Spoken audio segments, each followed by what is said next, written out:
Samad, bonjour Monsieur Loriol. Donc nous sommes aujourd'hui, disons, nous sommes à quelques jours du premier tour. Quel est votre état d'esprit?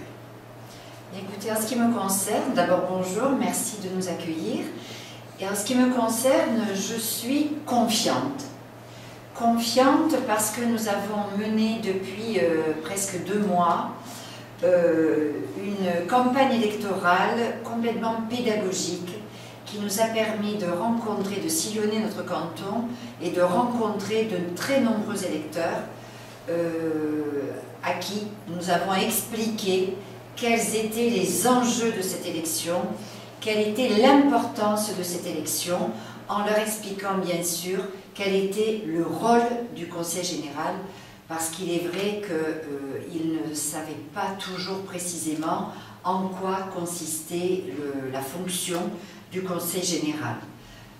Voilà, donc je dirais que je reste très confiante parce que après toutes ces explications, nos électeurs ont compris qu'il s'agissait véritablement de leur quotidien et qu'il fallait donc absolument qu'ils se déplacent et qu'ils viennent voter.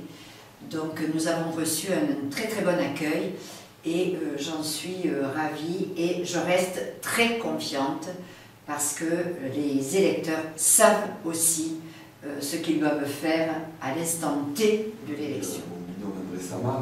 Donc 2 mois de travail, 2 mois d'explication, 2 mois pour convaincre les gens qui ne veulent plus forcément aller voter, convaincre les gens de l'utilité du Conseil général et convaincre surtout de ce que nous allons faire si nous sommes élus. Ce qui intéresse les gens, essentiellement, c'est notre capacité à agir, notre capacité à nous entendre. Déjà, un binôme, c'est une nouvelle élection, pas évident, c'est nouveau, on a appris à se connaître, on a surtout appris à voir comment, si nous étions élus, nous pourrions le plus rapidement possible être prêts à agir, prêts à répondre, prêts à régler les problèmes, c'est ce qu'attendent les gens de nous. Et donc, on s'est focalisé, avec tous les électeurs que nous avons rencontrés sur toutes les réunions publiques, à essayer de leur expliquer que nous avions des convictions, que ces convictions elles seraient mises en œuvre. On n'est pas là pour faire du discours électoral, mais on est là pour apporter notre compétence pour pouvoir demain apporter des solutions. Vous avez un projet, mais au Bossé, l'inquiétude, c'est la LGV. Pouvez-vous nous en parler? Nous sommes très clairs, nous sommes très cohérents avec André Samad. Nous pensons exactement la même chose et nous défendons la même position. Aujourd'hui ou demain, on va demander au Conseil général de se positionner par rapport à la ligne grande vitesse. On va demander de se positionner sur un tracé. Le problème est différent. Il est très clairement économique et financier. Est-ce que le Conseil général doit aujourd'hui investir des dizaines de millions d'euros, parce qu'il sera appelé à financer cette ligne à grande vitesse? Si le Conseil général finance des dizaines de millions d'euros cette ligne LGV, ce sera au détriment des investissements et des infrastructures de l'ensemble des gens du canton et du département. Donc la vraie question qui se pose, c'est est-ce qu'il est opportun que le département participe au financement de cette LGV qui coûtera au contribuable national des milliards, on parle de 15 à 17 milliards d'euros, et qui coûterait entre 200 et 250 millions d'euros au contribuable varois. Pour nous, on doit mettre ce dossier sur la table. Il n'est pas certain, c'est notre position, que nous soyons d'accord pour financer à cette hauteur-là cette ligne. Donc, le problème, c'est même pas de parler du tracé, c'est de parler de l'opportunité d'une ligne grande vitesse. Il y a peut-être des solutions alternatives. Les gens, c'est vrai, attendent des moyens de transport corrects pour aller travailler, pour se déplacer. Pas forcément devoir passer une ligne à grande vitesse qui, économiquement, je ne suis pas certain que ça rapporte quelque chose. Par contre, je suis certain que financièrement, cela coûtera beaucoup. Donc, que dites-vous aux citoyens qui sont tentés par le vote FN? Un problème dans notre démocratie, le problème c'est que les gens n'ont plus envie de voter. Les gens, on leur demande de plus en plus de consultations électorales pour la région, pour le département, pour l'Europe, pour la nation. Et les gens voient de moins en moins les choses changer. Donc au bout d'un moment, la démocratie désespère. La démocratie c'est un bien précieux. Les gens se sont battus pour cette liberté-là. il faut faire retourner les gens vers les urnes. Et pour que les gens retournent aux urnes, il faut que nous ayons des propositions concrètes. Nous, on ne veut pas le 29 ou le 22 être élu sur un vote de rejet ou sur un vote républicain, mais on veut être élu sur un vote d'adhésion. On a un vrai programme, on a une vraie volonté de vouloir changer les choses, dans le bon sens, préserver une qualité de vie, on a des propositions très concrètes là-dessus. Donc, pour que les gens vaincre cette abstention, c'est notre principal ennemi, nous n'avons pas d'adversaire, nous n'avons pas de concurrent. L'abstention sera l'ennemi de tous les candidats. Et nous pensons aujourd'hui qu'avec nos propositions très concrètes, que ce soit en matière sociale, que ce soit sur la ligne à grande vitesse, comme vous avez interrogé, avec des propositions concrètes, on pense emporter l'adhésion et faire commencer à notre petit niveau à faire à nouveau croire aux gens qu'il y a dans les partis politiques, qu'il y a dans certaines sensibilités une possibilité de faire changer les choses. Ce qu'attendent les gens, c'est des propositions concrètes. Tous les électeurs veulent qu'aujourd'hui les choses changent. Ils ne voient pas, malheureusement, jusqu'à aujourd'hui, les choses se modifier dans le bon sens, les gens doutent, les gens ont peur. À nous de les rassurer, mais avec uniquement des propositions simples et concrètes. Votre engagement, si demain vous êtes élu? Alors je dirais, dans un premier temps, que mon engagement personnel est très fort. Depuis 1990, je suis élue à la commune de Saint-Cyr-sur-Mer, première adjointe au maire Philippe Barthélémy, avec qui je porte tous les projets et nous avons cette fierté. Et je dirais que cet investissement que j'ai dans la commune, je veux absolument le mettre aussi au service du canton. Alors il y a une multitude de compétences sur lesquelles nous nous engagerons et nous poursuivrons aussi le travail bien évidemment initié par Josette Pons qui a accompli un très très beau mandat et qui est venu en aide de manière très importante au niveau des différentes communes du canton.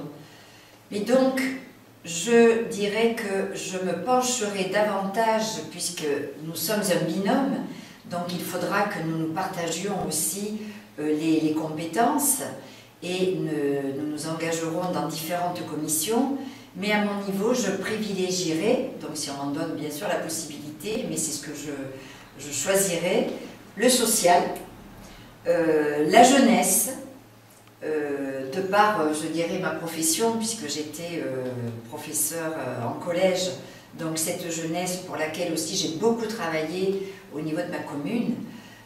Donc on sait l'importance du conseil général au niveau du social.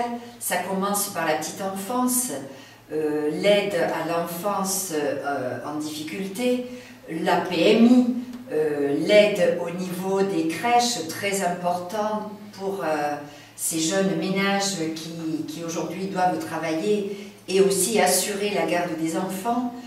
Je dirais les collèges, l'éducation, tout cela me tient à cœur.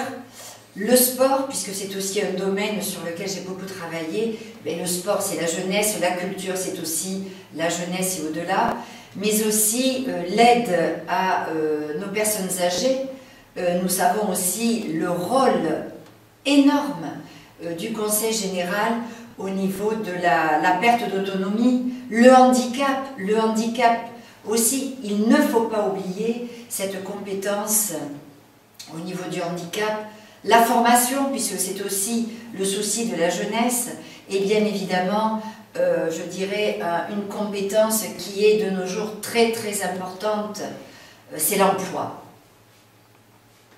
Pour compléter le propos d'André Sama, j'y souscris totalement. Sur le social, en quelques mots, notre engagement c'est que demain, l'aide sociale aille à ceux qui en ont besoin et non pas simplement à ceux qui le demandent. Il faut être très clair, on est aujourd'hui dans une configuration économique différente. Josette Pons a tracé la voie, Josette Pons a amené énormément d'argent sur ce canton. Malheureusement, la baisse des dotations de fonctionnement, le rabotage des dotations pour toutes les collectivités, que ce soit les communes, les intercommunalités ou le département, nous amène à faire des choix qui seront peut-être un peu douloureux. Mais ces choix, il faut les assumer en tant qu'élus. C'est ce qu'attendent nos concitoyens. Donc, on assumera ces choix sur le social, on assumera aussi nos choix sur la ruralité. Nous avons aujourd'hui 153 communes dans le département, des grandes communes, des petites communes. Nous défendons un canton avec 9 petites villes ou petits villages. C'est le plus petit village du Var, et dans notre canton, c'est la commune de Ribou. Ces communes-là doivent être protégées, doivent être préservées par le département.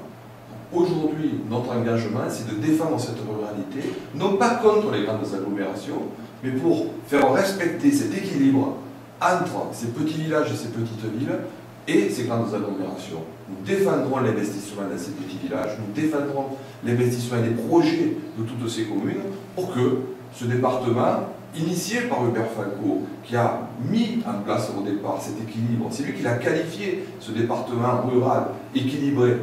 Ce département doit rester équilibré, nous défendrons tous ces villages, toutes ces petites communes. En conclusion, je dirais simplement, je fais un appel à l'ensemble des électeurs et leur dire qu'ils ne se trompent pas d'élection. Nous sommes dans une élection locale, ne la ramenons pas au niveau national. Et surtout qu'ils regardent quels élus ils vont mettre au Conseil général. Nous sommes, Marc et moi, des personnes de proximité. Ce canton, nous le connaissons fort bien. Nous y sommes nés. Nous avons un engagement depuis plus de 30 ans sur ce territoire que nous aimons, que nous défendons et que nous défendrons et pour lequel nous nous impliquerons. Donc, je dirais que ce n'est pas simplement pendant une campagne électorale que nos électeurs nous verront, mais comme toujours, je suis là avant, je suis là pendant, je suis là après.